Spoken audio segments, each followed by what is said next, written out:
seperti biasa kami di sini hanya menyampaikan amanah dan kita di sini duduk belajar bersama, ya. Karena guru kita ialah guru yang alim, guru yang hidup, yang kekal abadi, yang menuntun kita Muhammad hakiki yang ada di setiap diri kita semua.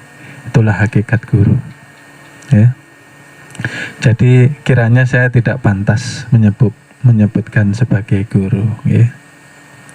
Supaya semua di sini duduknya nyaman, tidak tegang, ya. Malam ini kita akan membahas bab amaliyah, khususnya tentang sholat.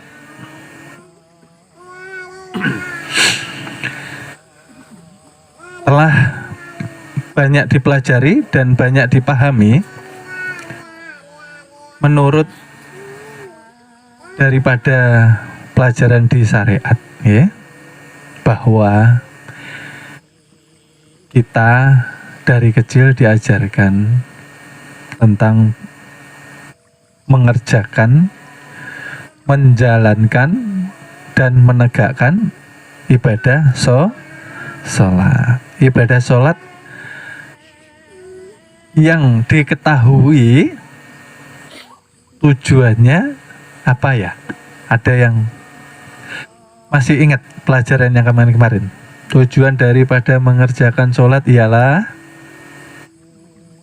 kalau di syariat mayoritas, kebanyakan, yang pertama menjalankan kewajiban, yang kedua mencari pahala, yang ketiga mengharapkan surganya Allah Subhanahu wa Ta'ala. Seperti itu, ya. Dan di dalam sholat secara syariat bahwa dikatakan ada yang menyembah dialah hamba, ada yang disembah ialah Tuhan. Seperti itu, ya. Kita seperti itu, ya, biasa. Jadi malam ini kami akan mencoba mengulang. Sebetulnya ini pelajaran lama, tapi menurut saya sangat penting untuk dijabarkan kembali supaya dalam mengerjakan sholat kita tidak mengambang, ya, artinya tidak menghayal-hayal, ya. Khususnya yang murid-murid baru yang menyimak di daerah-daerah yang kebetulan mohon maaf belum bisa bertemu dengan saya secara langsung, mohon selalu rutin mengikuti kajian melalui media WhatsApp, ya, ada di grup perguruan supaya lebih paham, karena kita di sini bagaimana caranya memudahkan semua murid untuk memahami pelajaran tanpa dipisahkan oleh jarak dan waktu. Jadi teknologi memudahkan kita untuk belajar. Dan ini juga sudah kita ijazahkan, sudah kita berikan kepada khususnya murid-murid di perguruan, ya. Karena kalau bukan murid kan belum bisa menerima yang namanya penjabaran atau pelajaran, karena ya kita tidak bertanggung jawab kalau selain murid tidak ada yang menanggung, tidak ada yang membimbing, dan tidak ada yang mengawasi, ya. Jadi akhir-akhir ini banyak sekali, ya, umat Islam yang lalai, umat Islam yang lupa, umat Islam yang bangga dengan agamanya, lalu banyak yang berlomba-lomba mengajak kepada amal kebaikan. Banyak sekali, ya. Apalagi akhir zaman ini, ya. Ayo mari kita sholat, ya. Ayo mari kita mengerjakan zikir, mari kita sholawatan bersama. Banyak, ya, seperti itu, ya, banyak sekali. banyak yang bangga dengan agamanya Islam, tapi kada paham dengan hakikat Islam itu sendiri. Ya, harusnya kita sebagai umat Islam harus memahami dengan benar agama yang kita ikuti ini, gitu loh. Secara mendalam, agar ketika nanti kita mengajak orang-orang yang kita cintai, umpamanya anak kita, istri kita, adik-adik kita, keponakan kita, keluarga besar kita lah, ya, khususnya yang terdekat, supaya mereka tidak tertipu dengan amaliyahnya yang dikerjakan selama ini. Karena termasuk kita bertanggung jawab kalau sudah mengajak orang untuk beribadah. Kenapa bertanggung jawab? Karena harus menjabarkan apa yang diajakkan itu tadi. Ayo mari kita memperbaiki sholat, ayo mari kita bertaubat. Lah, sholatnya nggak diterangkan. Akhirnya orang mengerjakan sholat karena takut apa? Takut dosa. Takut apa? Takut kalau tidak dikerjakan nanti masuk neraka. Jadi faktornya apa? Karena takut mengerjakan, bukan karena lillahi ta'ala. Lah, kalau sekarang kita balik, kalau surga itu kita tiadakan, apa iya masih mau sholat? Kira-kira. Nah, ya. Karena tidak ada imbal baliknya kan ya. Nah, seperti itu. Artinya apa? Selama ini, mohon maaf, ini kita masuk ranah kajian makrifat, masuk ranah yang nanti buahnya ke tauhid, ya. Memang benar. Nanti buahnya ibadah itu surganya Allah Subhanahu wa ta'ala. Benar. Akan tetapi ketika kita mendalami lagi apa hakikat Islam itu, oh ternyata yang dikatakan Islam itu serahkanlah dirimu kepada Tuhan. Berserah diri. Supaya apa? Supaya selamat. Kenapa dikatakan selamat? Karena ketika kita berserah diri, ketika kita mengucapkan syahadat asyhadu alla ilaha illallah wa asyhadu anna Muhammadur Rasulullah. Artinya ketika kita bersyahadat, kita diharuskan menyerahkan kesadaran diri yang selama ini menghijab kita dengan Tuhan kita. Karena hakikatnya tidak ada yang bisa menghijab Tuhan. Kalau ada yang menghijab Tuhan, berarti hijabnya itu lebih besar daripada itu, iya kah? Kita sendiri yang menghijab. Dengan apa? Dengan keakuan. Karena apa? Belum mengenal, gitu loh. Oleh sebab itu, ketika Rasul, ya, menjalankan tugasnya sebagai Nabi dan Rasul, sebelum di Isra Mi'raj, sebelum turun perintah sholat 5 waktu, Rasulullah mengajarkan ilmu makrifat. Tapi zaman waktu itu ya namanya belum makrifat. Ilmu mengenal diri supaya paham dan mengerti apa hakikat ibadah itu sendiri.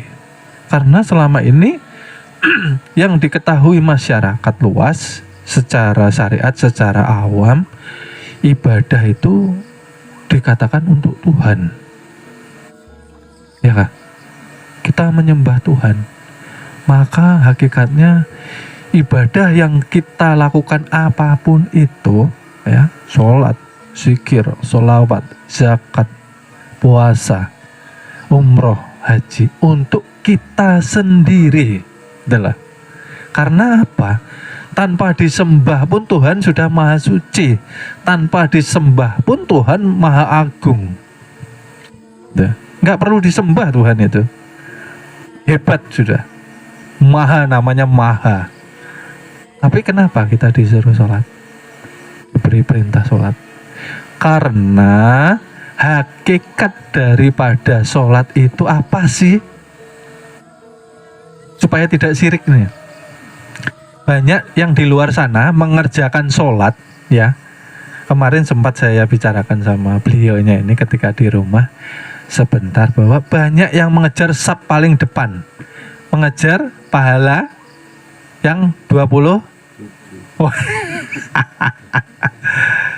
Jadi selama ini masyarakat atau orang awam, mereka beribadah masih dengan diiming-imingi hadiah.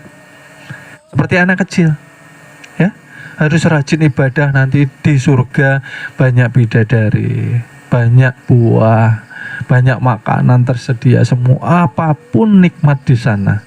Artinya masih diiming-imingi dengan yang sifatnya materi, ya kah? Nah, ini yang membahayakan gitu loh. Kenapa membahayakan? Karena niatnya sudah tidak lillahi ta'ala.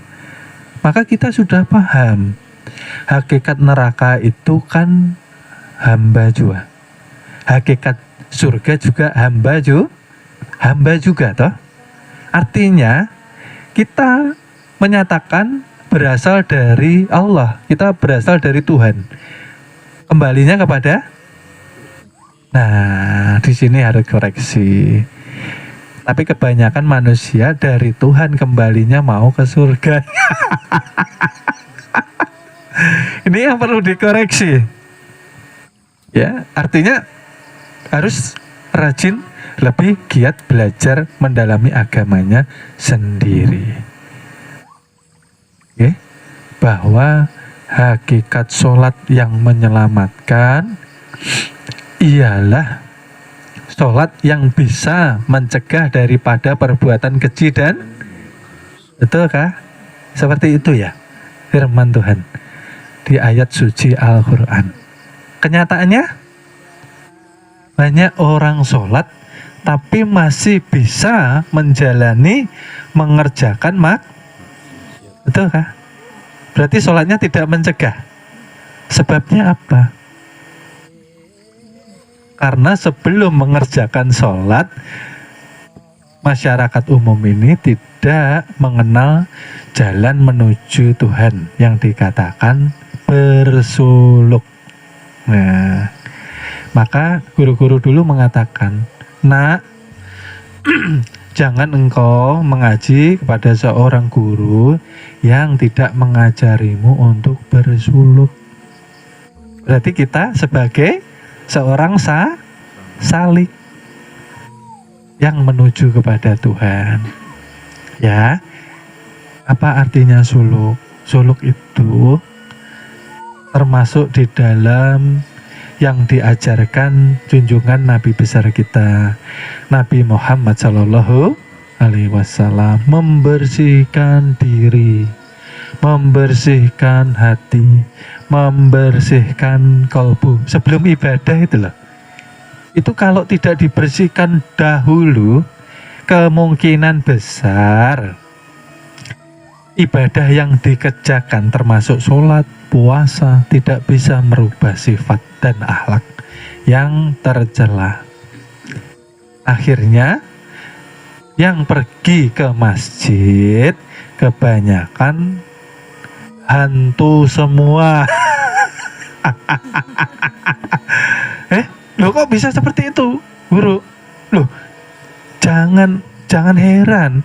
Hantu jin pintar sholat, setan pintar sholat. Jangan dikira, yo, ketuanya, gurunya para malaikat kok. Manusia yang mempunyai wujud sifat syaitan, manusia yang mempunyai wujud sifatnya hewan, iya kah? Berjejer itu di masjid, wah tapi bawa ekor, ya betelinga panjang, ya. Hanya para wali-wali saja yang bisa melihatnya, yang diperlihatkan, yang dikasapkan. Kalau kita ya belum mampu.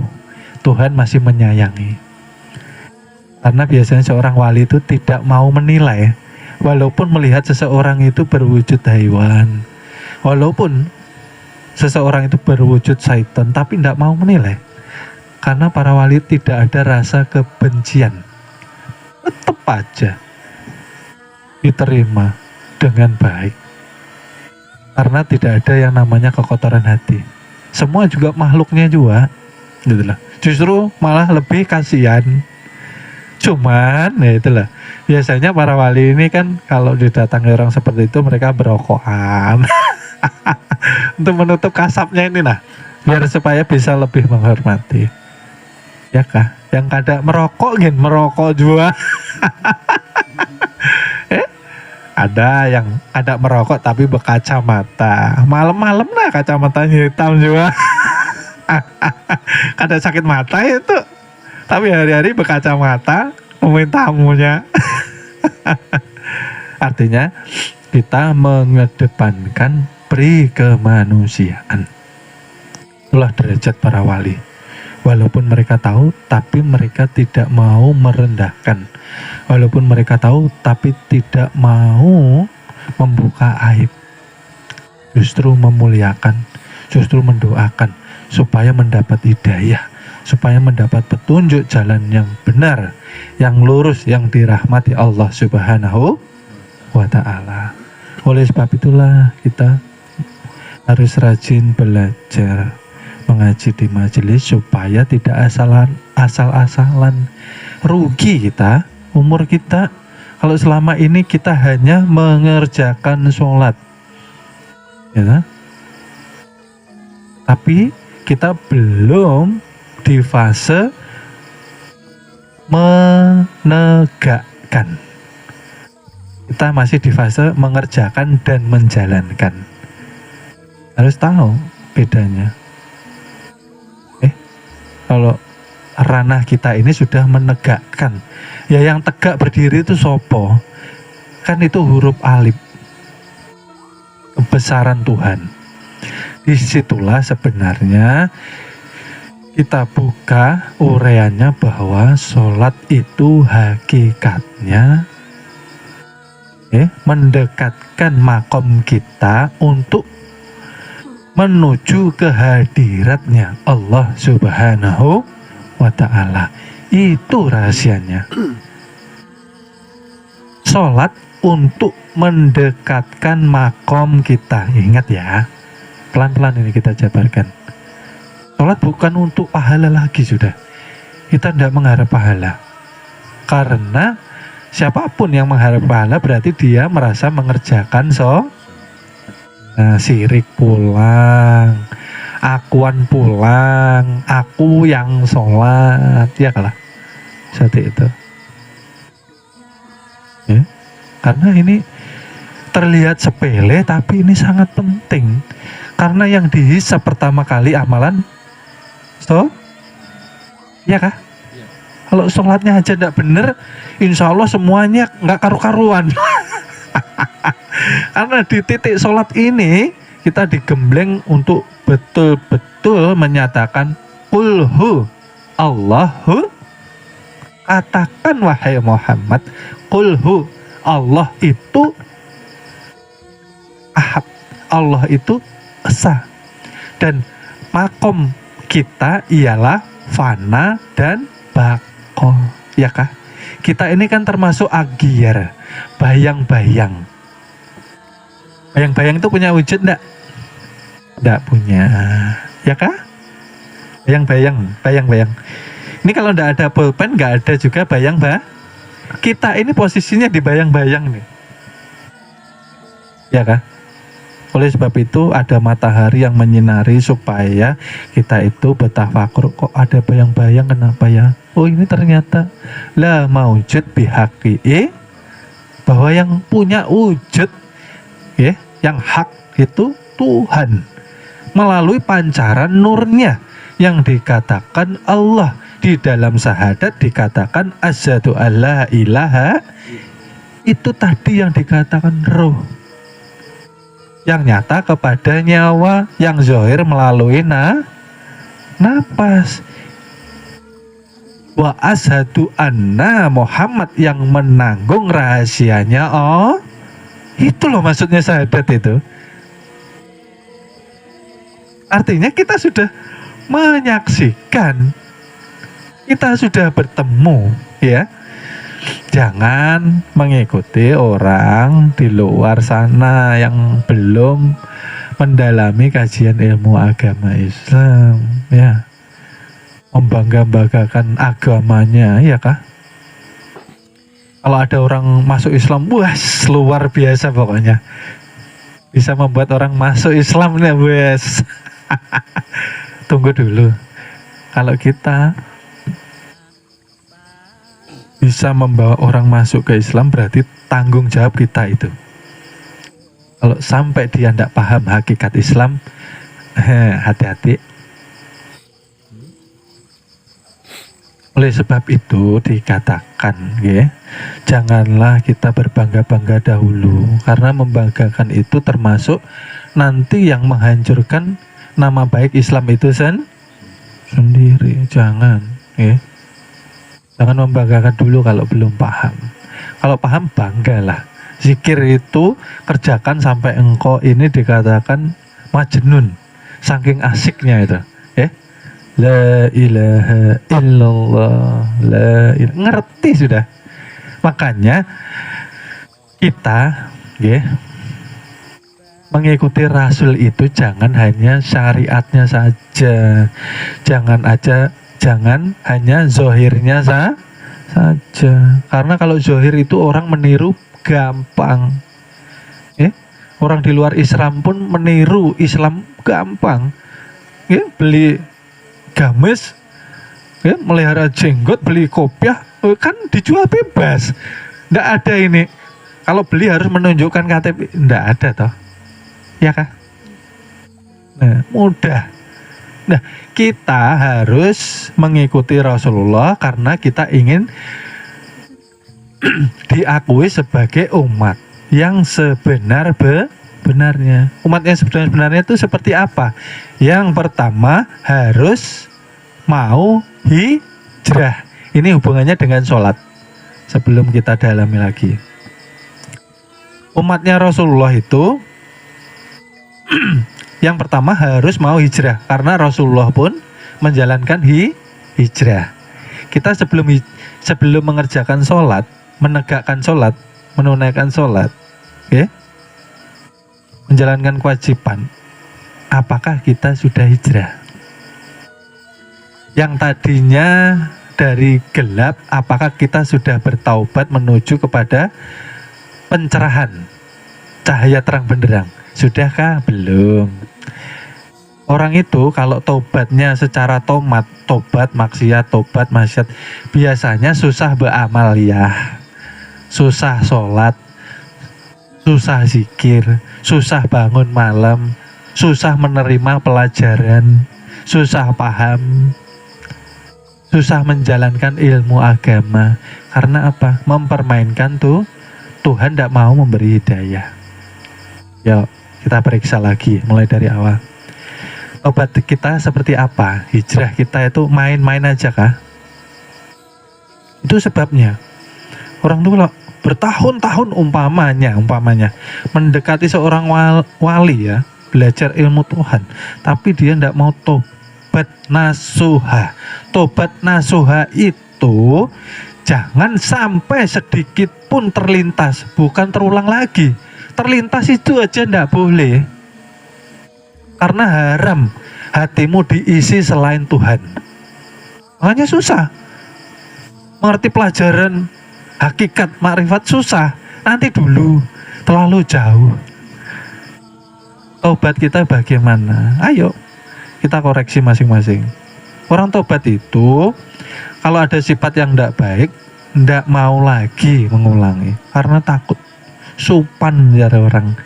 Orang mengenal diri, setelah itu kan mengenal Tuhan. Kalau sudah tahu posisi Tuhan, pasti orang itu sopan malu, maksudnya tahu malu sama Tuhan. Oh, ternyata kita tidak terlepas dari pengawasan daripada Tuhan. Ya kah? Tapi yang terjadi sekarang kebanyakan mayoritas bukan di sini Pang, di luar. Orang belajar makrifat hasilnya malah sombong. Orang belajar makrifat malah merasa hebat, merasa alim, lalu menjelek-jelekan orang.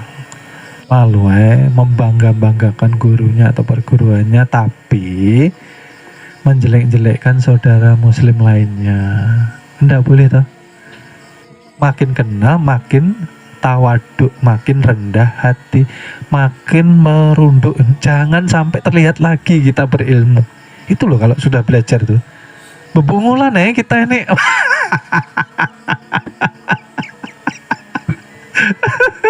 Karena kita sudah tidak perlu penilaian manusia, enggak penting gitu loh. Enggak penting. Karena kita sudah tahu Rasul bertemu Tuhan ketika hidup. Lah kita sebagai umat harus bertemu Tuhan ketika hidup. Jangan menyesal.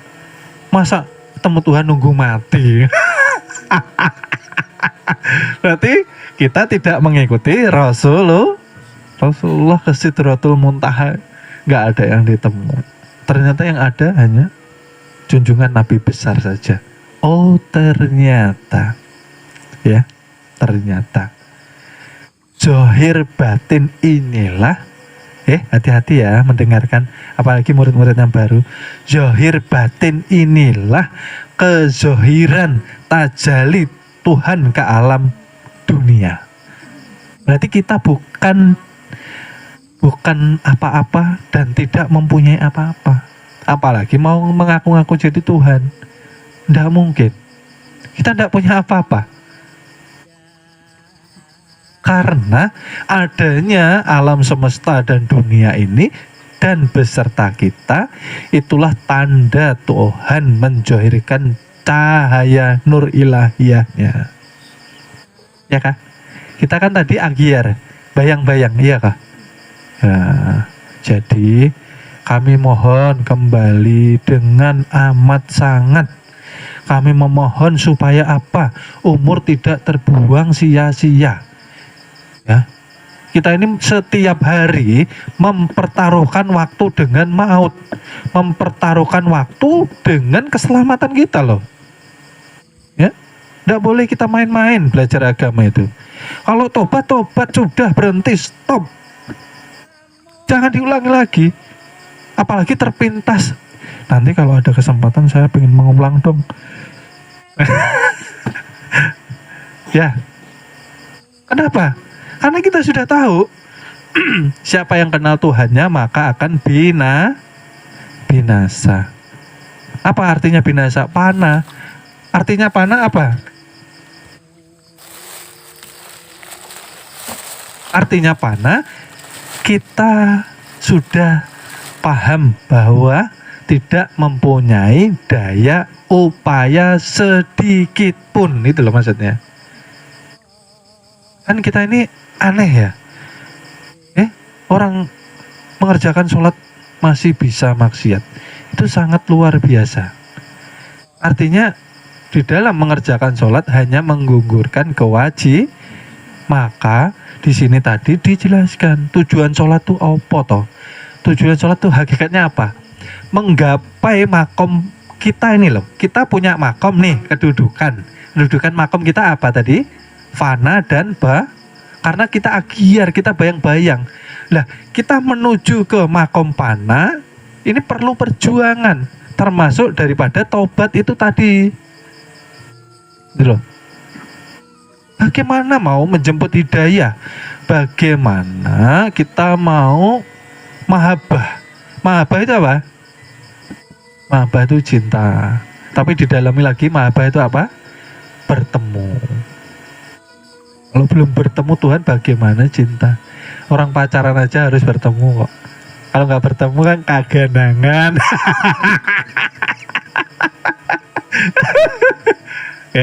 Santai ya.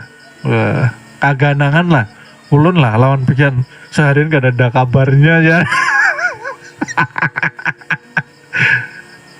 Seperti itu juga hamba dan Tuhannya gitu loh.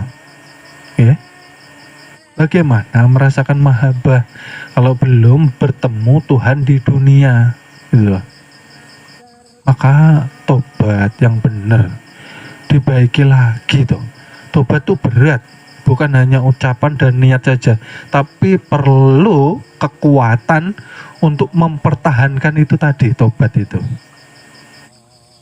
Dari yang kecil-kecil, mulai di mana kita? Suluknya kita di mana? Menjalankan puasa ya, itu suluknya di perguruan toh. Iya. Mengurangi makan dan minum. Umpamanya sehari tadi kita nih makan biasanya 5 kali, dikurangi 4 kali. Ya, biasanya minum umpamanya sehari 4 liter, ya.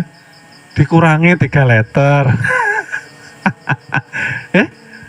Nah, istirahat biasanya semalam full sampai mau subuh. Coba dikurang-kurangi. Itu yang namanya kita berjuang menuju makam fana. Itulah. Artinya kita ini sudah punya rasa malu sama Tuhan. Kan adanya kita karena Tuhan ingin dikenal, betul? Memang ini kita, tapi adanya kita ini karena kenyataan kezohiran daripada sifat jalal dan jamalnya tuh, ya kah?